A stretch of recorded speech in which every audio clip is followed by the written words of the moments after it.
بسم اللہ الرحمن الرحیم۔ باب الخروج فی طلب العلم۔ علم حاصل کرنے کے لیے وطن سے، گھر سے نکلنا۔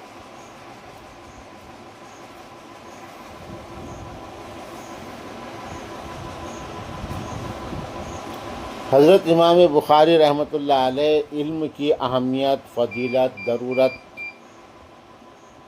پر الگ الگ عنوان سے ابواب قائم کر رہے ہیں، کیے ہیں، اور جو بھی ابواب ہم نے پڑھے کہیں نہ کہیں اس سے علم کی اہمیت، ضرورت، فضیلت کا ہی پتہ چلتا ہے۔ اور علم تو بہرحال افضل ہے، علم کی افضلیت سے انکار کرنے کی گنجائش ہی نہیں ہے، اس لیے کہ علم کے بغیر انسان راستہ طے نہیں کر سکتا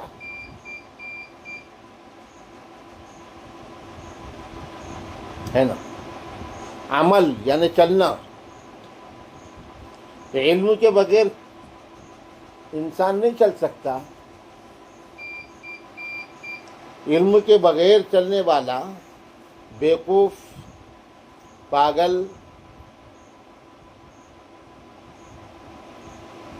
دیوانہ، جاہل یہ ہو سکتا ہے۔ صحیح راہی، مقصد کا مسافر وہ علم کے بغیر نہیں ہو سکتا ہے نا۔ اب ہم جا رہے ہیں، کہاں جا رہے ہیں؟ مرکز مسجد۔ تو ہم کو علم ہے کہ مرکز مسجد فلاں جگہ ہے، تو ہمارا چلنا صحیح ہوگا، ہے نا، ہمارا چلنا صحیح ہوگا۔ ہمارا ایک مقصد ہے مرکز کو جانا، ہے نا۔ یہ زندگی کامیاب ہے کہ زندگی میں کچھ مقصد ہے، چل رہا ہے، کہاں جا رہے؟ کچھ نہیں، ایسا نکلے، ہاں، یہ بے مقصد زندگی ہے۔ بے مقصد زندگی کے لیے علم کی ضرورت نہیں، اور بے مقصد زندگی کا کوئی نتیجہ بھی نہیں، ہے نا۔ با مقصد زندگی کے لیے علم کی ضرورت ہے۔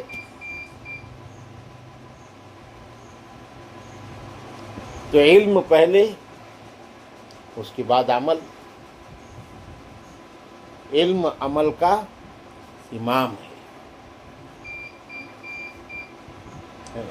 امام آگے ہوتا ہے، پہلے ہوتا ہے، مقتدی پیچھے ہوتا ہے۔ تو علم کی اہمیت، ضرورت اور فضیلت کا پتہ چل گیا ہم کو کہ علم بہرحال ضروری ہے۔ اور علم کی اہمیت، ضرورت اور فضیلت کے لیے قرآن کریم کا اتنا لفظ ہی کافی ہے انسانوں کے لیے، جو اللہ نے اپنے نبی سے بواسطہ جبرائیل کہا، اقرأ۔ جبکہ اللہ کو نماز دینا تھی، وضو دینا تھا، زکوٰۃ دینا تھی، روزہ دینا تھا، حج دینا تھا، اللہ تبارک و تعالیٰ کو جہاد والا عمل دینے کا تھا، اللہ تعالیٰ کو بے شمار بلکہ مکمل پورا کا پورا دین دینا تھا، انسانیت کے لیے ضابطۂ زندگی، قانون حیات اللہ کو دینا تھا۔ لیکن اس میں سے کوئی چیز اللہ نے پہلے نہیں کہا، سب سے پہلے کہا اقرأ۔ یہ ساری چیزیں جس سے آئے گی وہ علم ہے، لہذا آپ پڑھیے، پہلے پڑھیے، پڑھنا سیکھو، ہے نا، علم حاصل کرو، علم لو پہلے، اس کے بعد ساری چیزیں ہیں۔ بے علم نتواں خدا را شناخت۔ بغیر علم کے اللہ کو نہیں پہچان سکتے، ہے نا؟ تو جو چیز اہم، ضروری، افضل ہوتی ہے وہ آسانی سے نہیں ملتی، وہ آسانی سے نہیں ملتی۔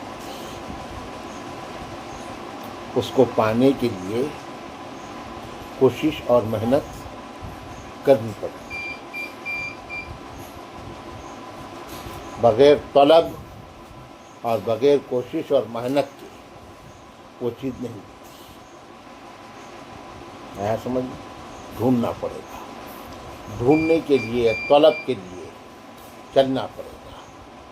چلنا یہ محنت والا کام ہے، بیٹھنا یہ راحت والا کام ہے،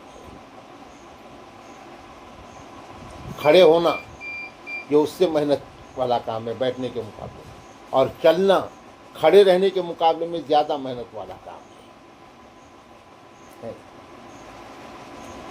تو قرآن اور حدیث میں علم کے حصول کے لیے چلنا ضروری قرار دیا گیا، جس کو سفر کہتے ہیں، جس کو سفر کہتے ہیں۔ اس سے پہلے بھی حضرت امام بخاری نے باب ما ذکر فی ذہاب موسیٰ فی البحر الی الخضر کا عنوان قائم کر کے یہ بتایا کہ خشکی کا سفر تو کریں گے ہی، لیکن علم کے حصول کے لیے ضرورت پڑے تو بحری سفر بھی کرنا پڑے گا۔ یا بحری سفر بھی کرنا پڑے تو دریغ مت کرو۔ سمندر کا سفر عام طور پر پرخطر ہوتا ہے، سمندر کا سفر پرخطر ہوتا ہے، مشکل ہوتا ہے۔ آندھی اور طوفان میں جان کا خطرہ لاحق ہوتا ہے سمندری سفر سے۔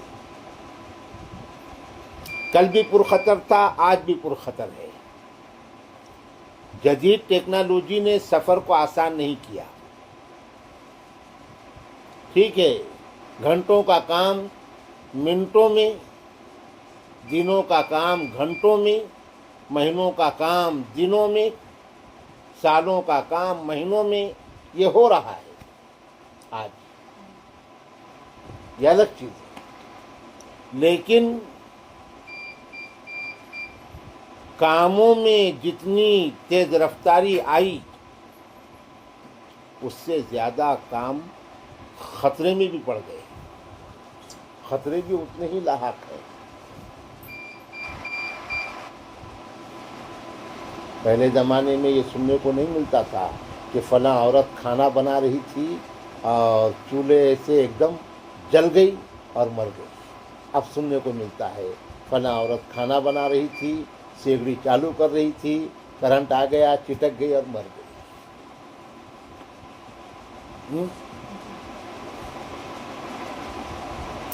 چولہے کے مقابلے میں سیگڑی پہ کھانا بنانا آسان، جلدی ہے نا، بظاہر مشکل نہیں سلگانے کی، کھٹکا دبا دیے تو آ گیا۔ وہاں مشکل ہے پھونکنے کی، ہے نا، بارش اور سرما میں زیادہ ہی، لیکن وہ خطرے سے خالی تھا۔ ہاں، زیادہ سے زیادہ دھوئیں سے آنکھیں کچ کرتی تھی، اور یہ ایسا خطرہ کہ 1 منٹ بھی نہیں لگنے دے گا، اور چلے گئے۔ جدید ٹیکنالوجی جہاں آرام کا باعث بنی ہوئی ہے، وہیں پہلے سے زیادہ خطرناک بھی ہے۔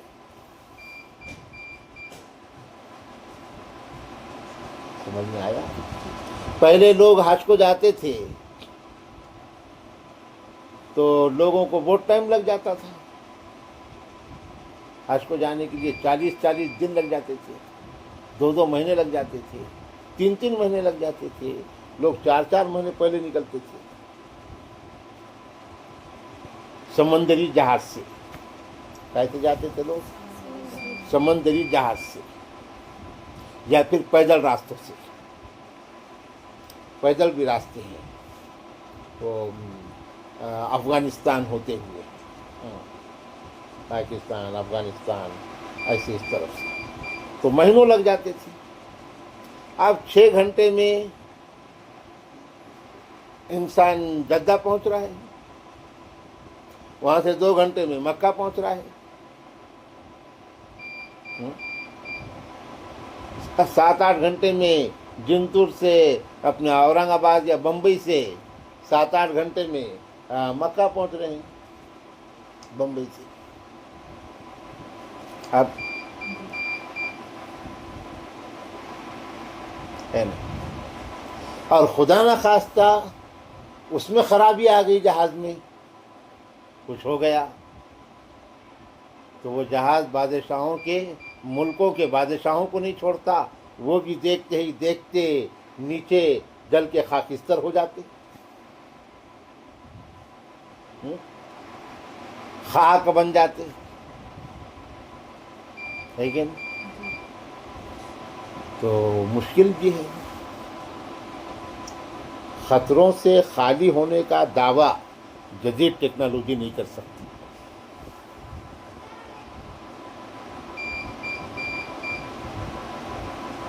سمجھ میں آیا؟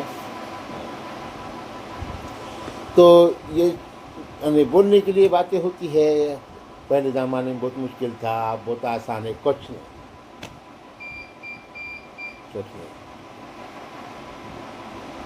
بلکہ خطرے بڑھ گئے، خطرے بڑھ گئے. وہ زمانہ اچھا تھا آج کے زمانے سے. جوان بچے ماں باپ کے پیر دباتے تھے، وہ زمانہ اچھا تھا آج کے زمانے سے، ہے نا. جوان بچے، جوان بیٹے ماں باپ کے پیر دباتے تھے، وہ زمانہ اچھا تھا آج کے زمانے سے. آج جوان بچہ ماں کو ماں بولنے کے لیے شرم رہا ہے، بات کرنے کے لیے شرم رہا ہے. صبح جوان بچے کام کو جاتے تھے، میں جا رہا امی جان کہہ کے آپ پوچھتے تھے یا بولتے تھے، اجازت لے کے جاتے تھے. وہ زمانہ اچھا تھا آپ کے زمانے سے.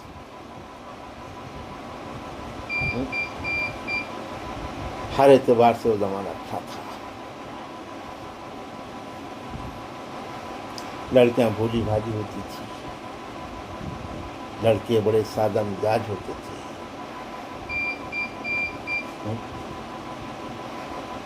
لیکن وہ زمانہ اچھا تھا آج کے زمانے سے.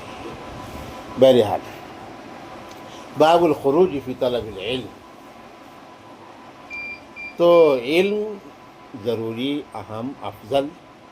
اس کے لیے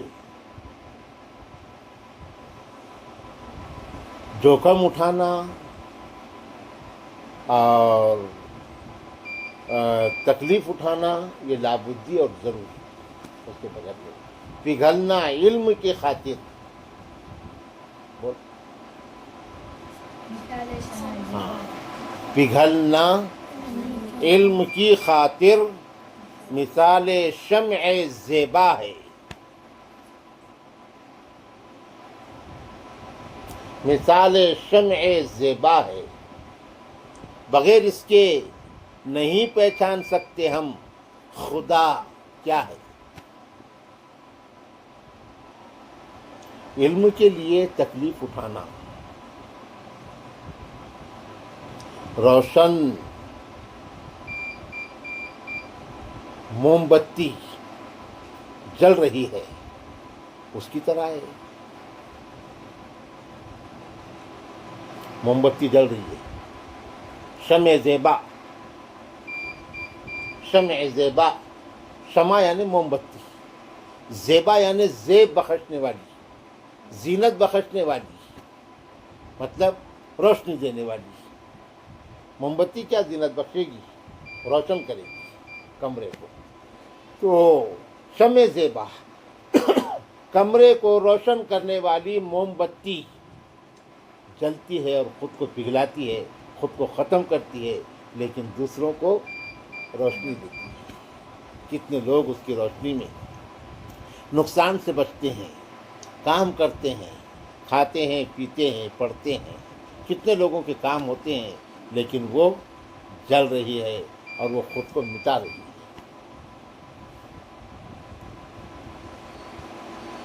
سمجھی؟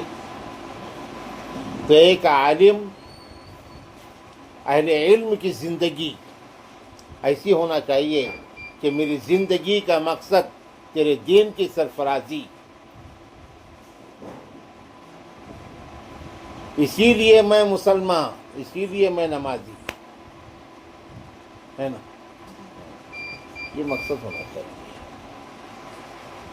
تو بہرحال علم کے لیے تکلیف اٹھانا یہ ضروری ہے, بغیر اس کے نہیں. حدیث قدسی مشہور ہے, میں ہمیشہ بولتا ہوں, اچھا لگتا ہے نا. ہم نے علم کو, کیا پیاری بات ہے, کتنی پیاری بات ہے. حضور صلی اللہ علیہ وسلم کو نبوت کا علم ملا. کتنے سال اللہ کے نبی بے آب و گیا, سنگلاخ وادیاں, خاردار جھاڑیاں, غار ہرا میں جا کے بیٹھتے تھے. کیا وہاں اے سی روم تھا؟ بنی ہوئی سڑکیں تھیں, آسان راستہ تھا, ہے نا؟ واقعات دیکھو, ہمارے بزرگوں کے واقعات دیکھو, علم حاصل کیسے ہوا. ہمارے لیے تو بہت آسان ہے آج, بہت آسان ہے. ہم نکمے ہیں, بد نصیب ہے کہ ان آسانیوں کی ہم قدر نہیں کر رہے ہیں. اس لیے ہمارے اندر وہ چیز پیدا نہیں ہو پا رہی.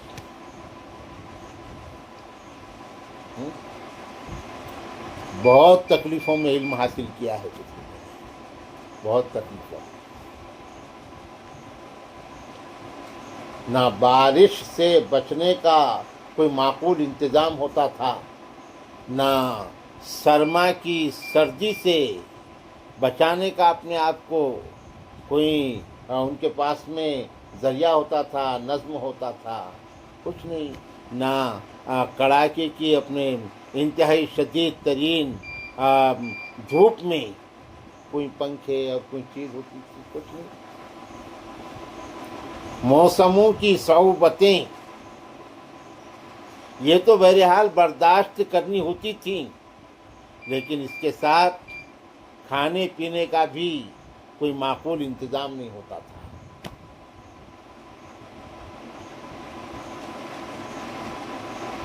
فاقے کبھی کر لینا پڑتے تھے, روکھی سوکھی کھا لینا پڑتی تھی. ہم نے علم کو بھوک میں چھپا رکھا ہے, لوگ اسے سحری میں تلاش کرتے ہیں. سحری, سحر الگ ہے, ہم لوگ اسے سحری میں تلاش کرتے ہیں, بھلا وہ کیسے پائیں گے؟ اللہ کو علم آسانی سے نہیں ملتا. پھول سر چڑھا, پھول سر چڑھا جو چمن سے نکل گیا. پھول سر چڑھا جو چمن سے نکل گیا. عزت اسے ملی جو وطن سے نکل گیا.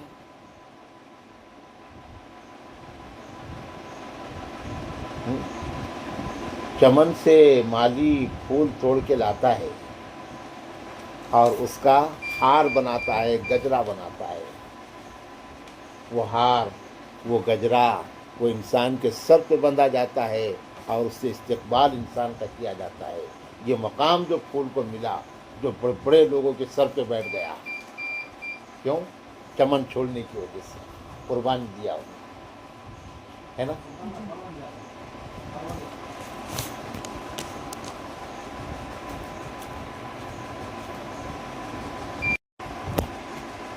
ہے نا؟ ایسے ہی جو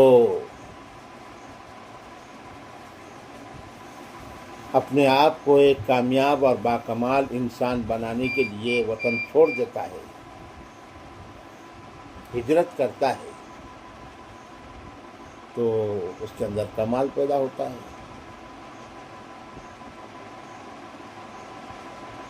وہ ترقیوں سے ہمکنار ہوتا ہے. اور یہ تو اتنی بڑی سچائی ہے جو ہمارے آقا حضرت محمد رسول اللہ صلی اللہ علیہ وسلم کی سیرت کا اور زندگی کا سب سے روشن باب ہے. سب سے روشن باب ہے. اور حضرت عمر فاروق رضی اللہ تعالی عنہ جیسے دراندیش خلیفہ دوم نے مسلمانوں کے سن عیسوی کو مقرر کرنے کے لیے مشورے کے اعتبار سے ہجرت کے سال کو ترجیح دیا ہے، سن ہجری، اس لیے کہ اللہ کے نبی کی ہجرت اور صحابہ کرام کی ہجرت دنیا میں اسلام کی اشاعت اور تبلیغ کا ذریعہ بنی، علم کے پھیلنے کا ذریعہ بنی دنیا کے اندر. تو بہرحال علم کے حصول کے لیے سفر ناگزیر ہے، ضروری ہے نا.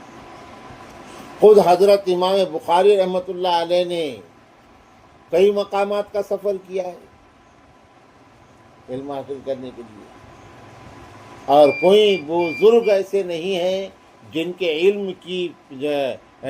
علمی پیاس اپنے مقام پر ہی بجھی. کئی ایسے واقعات ہیں کہ ایک حدیث معلوم کرنے کے لیے ایک مہینے کا سفر کرنا پڑا بزرگوں کو، 1 مہینے کا سفر اس دور میں، اس لیے کہ اس دور میں سفر کے ذرائع یہ مشنری والے نہیں تھے،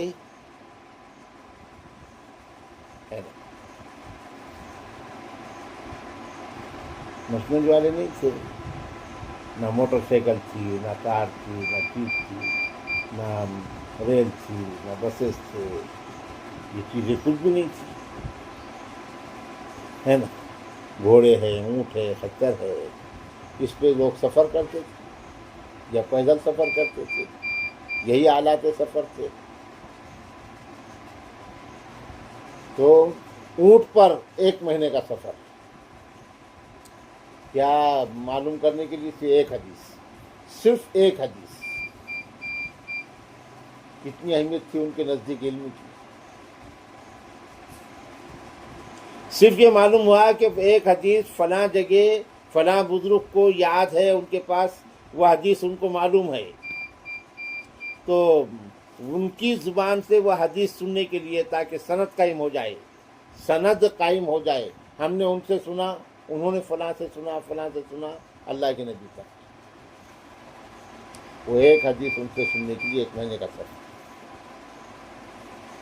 اتنی اہمیت تھی علم کی.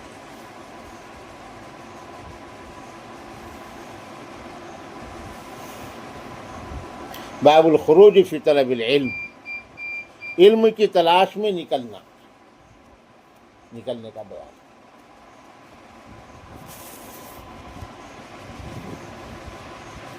ورحل جابر بن عبد اللہ،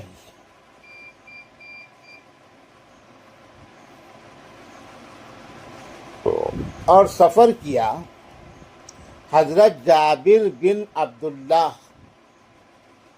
رضی اللہ عنہ نے مسیرت شہر الی عبداللہ ابن انیس، 1 مہینے کی مسافت یعنی دوری کا، اور سفر کیا حضرت جابر بن عبداللہ نے 1 مہینے کی مسافت کا حضرت عبداللہ ابن انیس کی طرف، فی حدیث واحد، ایک حدیث معلوم کرنے کی.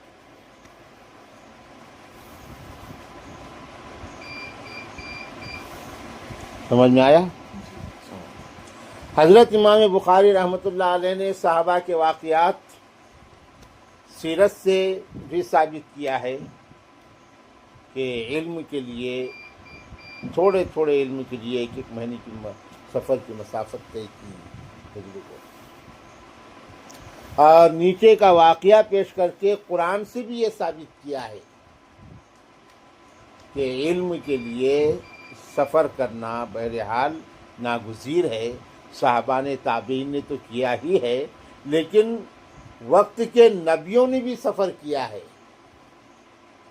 نبی کے پاس تو اللہ کے پاس سے آیا ہوا علم بہرحال ہے اپنی جگہ، لیکن وہ سب علم رہنے کے باوجود اضافی علم کے لیے انہوں نے سفر کیا ہے، زائد علم کے لیے. ضروری علم نہیں تھا ان کے لیے. موسیٰ علیہ السلام کے لیے خضر علیہ السلام کا علم ضروری نہیں تھا، وہ زائد تھا، لیکن اس کے لیے انہوں نے اتنا مشکل سفر کیا ہے نا. معلوم یہ ہوا کہ تم کو علم رہنے کے باوجود مزید علم حاصل کرنے کے لیے کہ علم کا دروازہ کہیں بند نہیں ہوتا اور علم کی کوئی حد نہیں ہوتی. جتنا علم حاصل کر سکتے ہیں علم کی اشاعت کے ساتھ ساتھ علم حاصل کرتے رہو.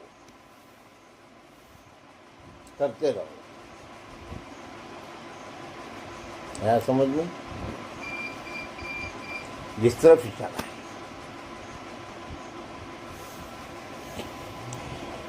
به قال حدثنا ابو القاسم خالد بن خليج قاضي حمص قال حدثنا محمد بن حرب قال الأوزاعي قال أخبرنا الزهري عن عبيد الله بن عبد الله بن عتبة بن مسعود رضي الله عنهم عن ابن عباس رضي الله تعالى عنه أنه تمارى هو والحر بن قيس بن حسن الفزاري في صاحب موسى فمر بهما أبي بن كعب فدعاه ابن عباس وقال إني تماريت أنا وصاحب هذا في صاحب موسى الذي سأل السبيل إلى لقيه هل سمعت رسول الله صلى الله عليه وسلم يذكر شأنه فقال أبي نعم سمعت رسول الله صلى الله عليه وسلم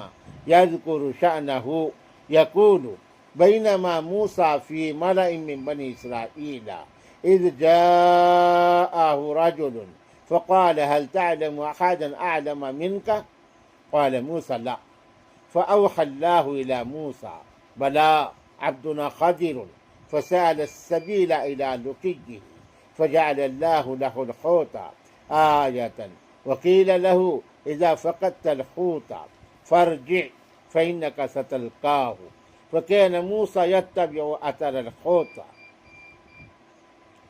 الحوت في البحر فقال فتى موسى لموسى فتى سے مراد حضرت یوشع بن نون أرأيت إذا وينا إلى الصخرة فإني نسيت الحوت وما أنسانيه إلا الشيطان أن أذكره قال موسى ذلك ما كنا نبغي فارتدا على آثارهما قصصا فوجدا خضرا فكان من شأنهما ما قص الله في كتابه. یہ پورا واقعہ اختصار اجمال کے ساتھ میں یہاں آ چکا ہے، ہم نے بتا دیا. واقعہ وہی ہے. وہاں حضرت موسیٰ علیہ السلام، وہاں امام بخاری نے بحری سفر کا ذکر کیے ہیں، اور یہاں مطلق سفر علم کے لیے نکلنا اور سفر کرنا، وطن چھوڑنا بہرحال ضروری ہوتا ہے، اور یہ صحبتیں برداشت کرنے سے ہی علم آتا ہے. حضرت امام بخاری رحمۃ اللہ علیہ نے یہ بتایا ہے. البتہ ایک نئی بات جو ذہن میں آئی وہ یہ ہے کہ نامعلوم اور نئی جگہ کا کسی مقصد اور کام کے لیے سفر درپیش ہوا ہے، سفر کرنا ضروری ہوا ہے، تو تنہا سفر نہیں کرنا نامعلوم جگہ کا، بلکہ اپنے ساتھ میں ایک اور ساتھی کو لے لینا. یہ قرآن اور حدیث سے ایک خاموش ہدایت کا پتہ چلتا ہے سمجھیے. نئی جگہ کا سفر کر رہے ہیں آپ، پہلی مرتبہ اس طرف جا رہے ہیں، ہے نا. سفر کتنا لمبا ہے بتا نہیں سکتے، تو ایسے اس میں ایک ساتھی ساتھ میں لینا یہ نبیوں کی سنت ہے نا. نبیوں کی سنت ہے. رفیق سفر ہے نا، اس سے راستہ بھی طے ہوتا ہے اور انسیت بھی رہتی ہے، وحشت بھی نہیں ہوتی. یہ نبیوں کی سنت ہے نا، جو اس سے پتہ چلتا ہے. جی